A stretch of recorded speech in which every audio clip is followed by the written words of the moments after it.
it's Ms. Tannery again with monitoring your comprehension through noticing when you lose your way from the Comprehension Tool Kit. Today we talked about fatigue and what we need to do when we get tired and it makes us lose our way and we realize that we're not following our inner conversation when we're reading. A lot of you came up with some good strategies and we finally decided that we need to simply reread. And so that's what I want you to practice doing tonight as you do your reading log.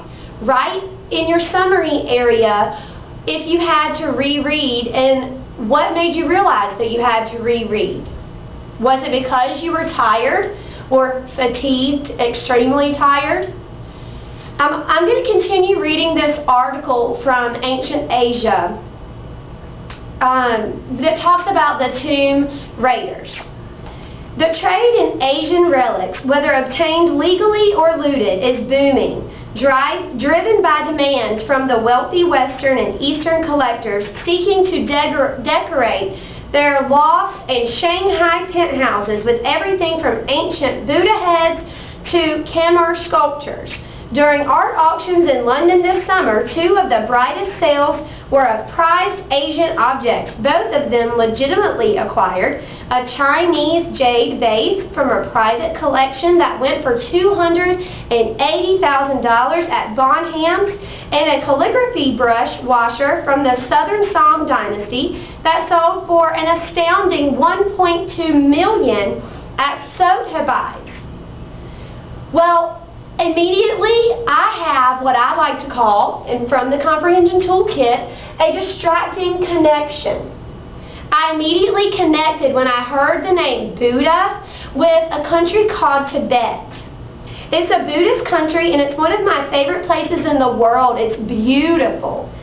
And I couldn't stop thinking about it. But instead of helping me, like in our following our inner conversation strategy, our connections usually help us understand the story better. But instead of helping me understand what I'm reading, this connection threw me off. It got me off track. And thinking about my own Tibet connection caused me to stray from the text. I kept reading on even though I was thinking about my distracting connection rather than the information in the text. So I was no longer having an inner conversation with the text. That's a problem. We need to catch ourselves when we veer away from our inner conversation and stop and refocus the words and ideas in the text. So what I'm going to do is mark my post-it where it talks about Buddha, and I'm going to stop and refocus.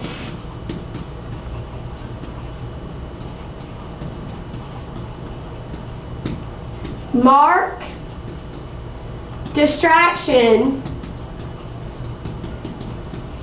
with a post-it. So tonight in your reading log, as you're reading, I want you to really pay attention to your inner conversation and think about if your connection is one that will help you become a better reader and understand what you're reading, or if it's a distracting connection and you need to get out your post-its, mark your spot, and refocus. Because we like connections, but only when they help us interact with the text in a productive way. We don't want it taking our thoughts away from the text.